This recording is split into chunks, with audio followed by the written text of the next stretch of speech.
You did everything right. You studied hard through college, probably accumulated some debt along the way. You got the degree everyone said you needed.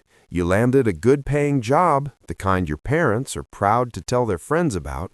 And yet, you're still stressed about money. Bills keep coming relentlessly like clockwork. Savings never feel enough no matter how much you set aside. One emergency, a medical bill, a car breakdown, an unexpected expense could wipe you out. You look at your bank account and wonder where all the money went. And that leads to a dangerous question most people are afraid to ask out loud. If I earn a good salary, why do I still feel broke? The uncomfortable truth is this: a good salary doesn't guarantee wealth. In many cases, it actually traps people in a cycle they don't even realize they're in, a gilded cage where you're earning well but building nothing lasting. In this video, I'm going to break down, in plain English, why a good salary can quietly keep you broke, and more importantly, what actually builds financial freedom instead.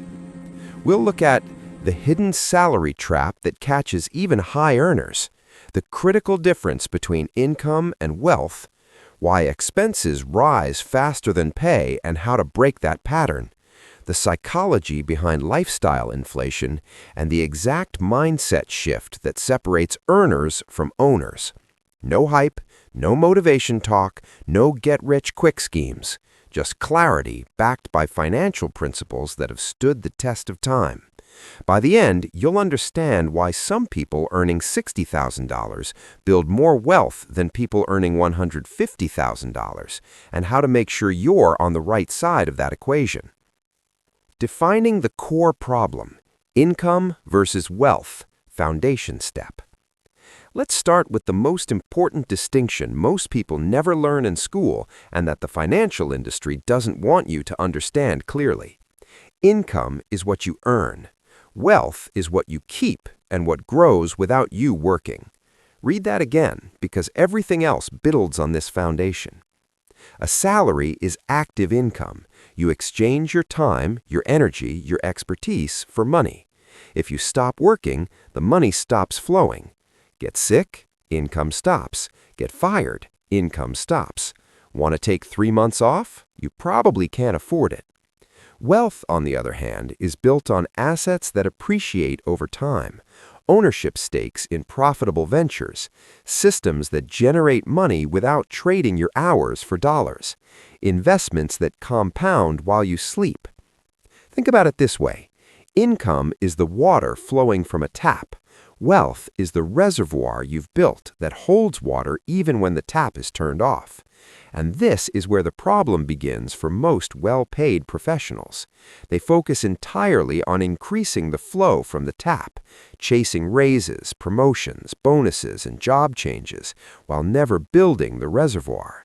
They're earning more, but accumulating less.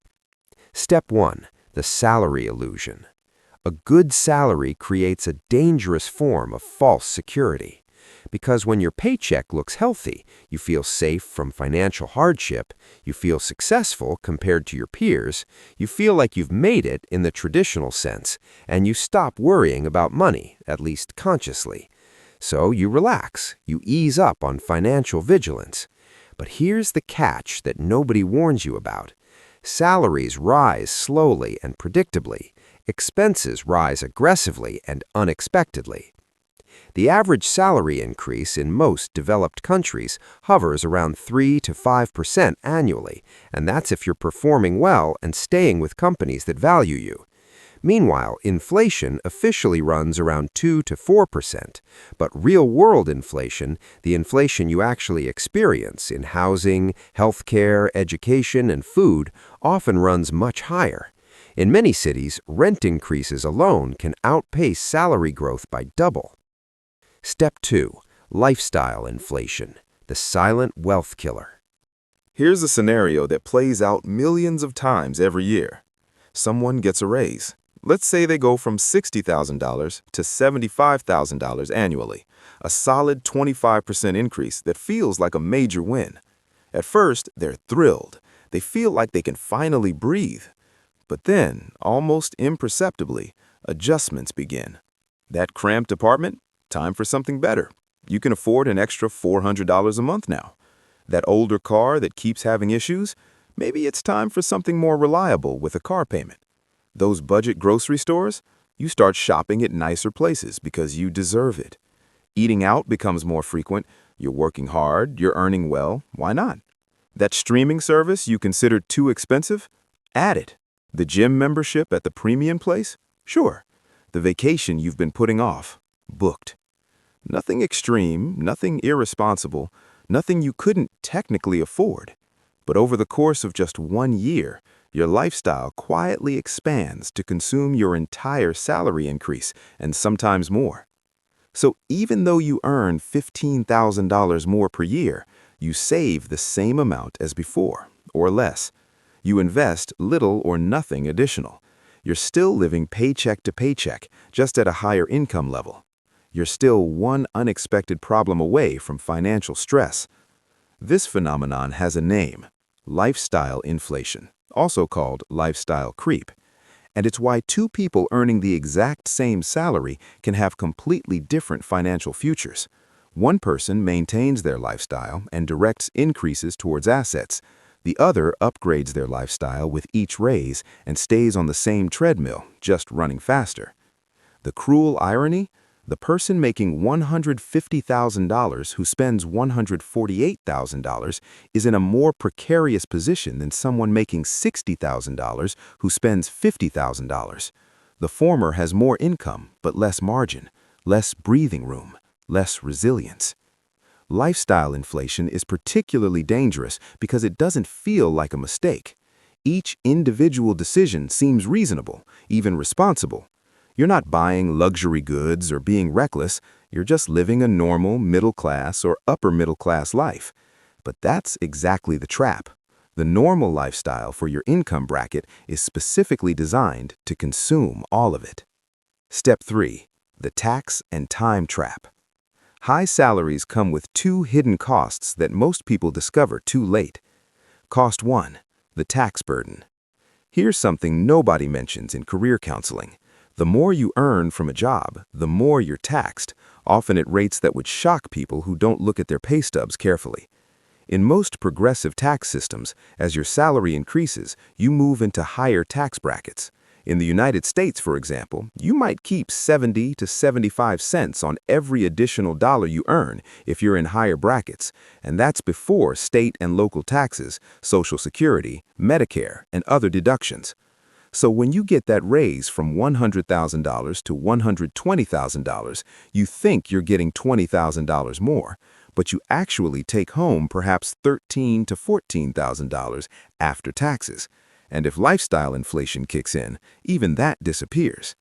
Meanwhile, people who build wealth through assets often pay capital gains tax rates, which can be significantly lower.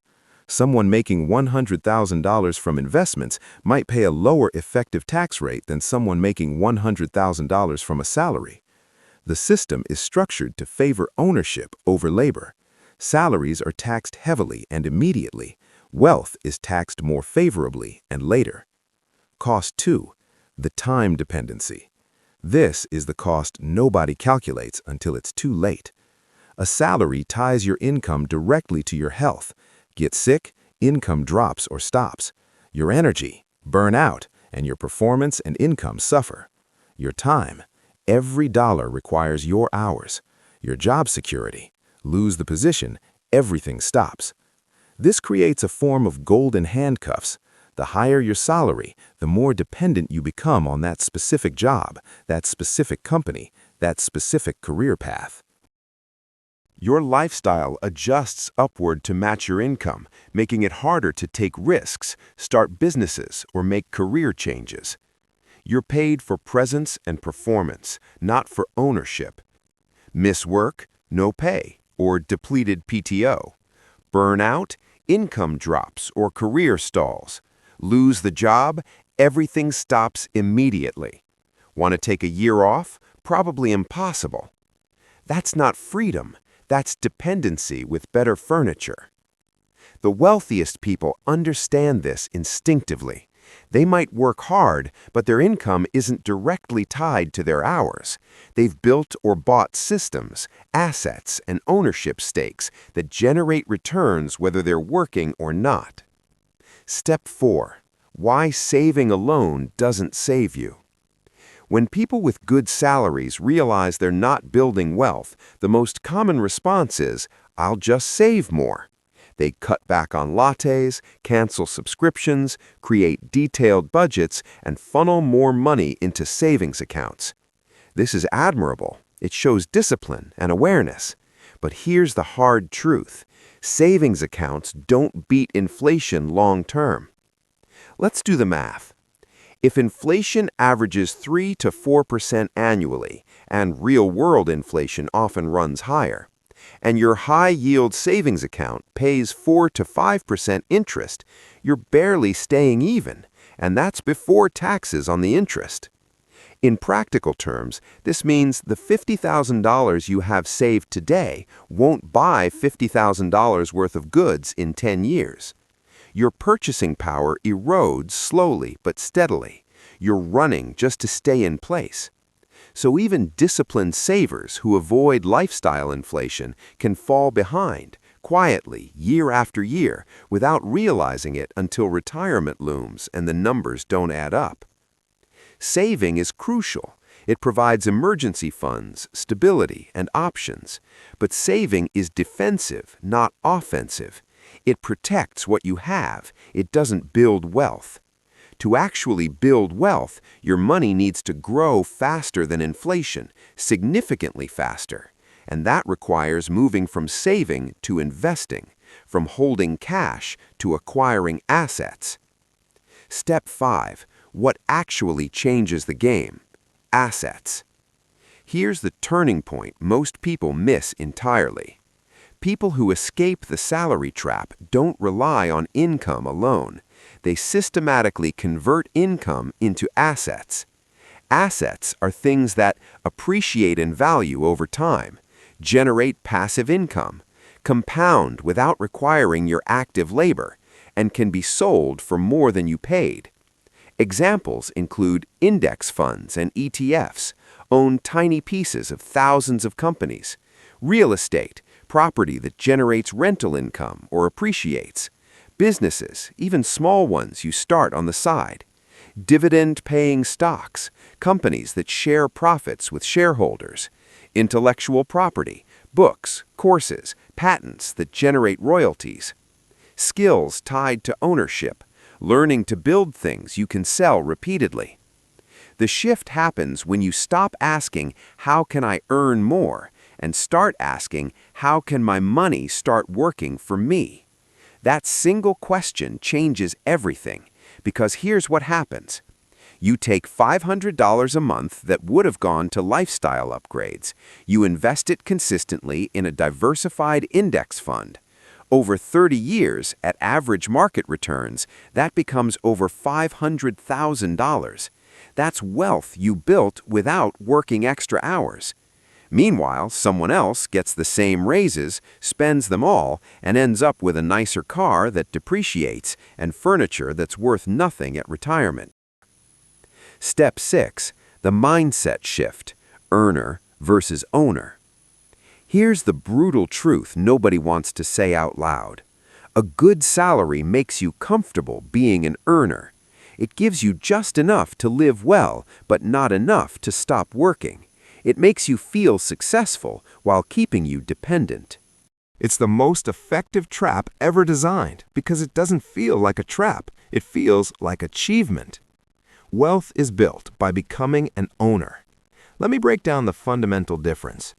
Earners trade time for money, hour for hour, chase raises and promotions as primary strategy, measure success by salary and job title, fear risk because they have no safety net, lifestyle matches or exceeds income, think in terms of monthly budgets, financial security depends entirely on job.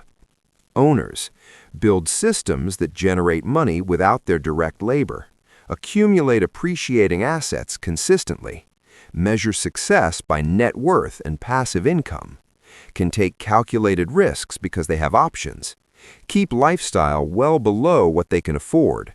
Think in terms of decades and compounding. And here's the critical point. This doesn't require being rich to start. You don't need to own a company or have rental properties to think like an owner. You can start with $100 a month into an index fund, learning a skill you can monetize beyond your job, building something small on the side, buying your first share of stock, creating content that generates passive income. It requires being intentional, patient, and willing to play a different game than the one everyone else is playing. Even small, consistent investing beats a high salary with zero ownership every single time. You can do the same, starting smaller, starting slower, but starting.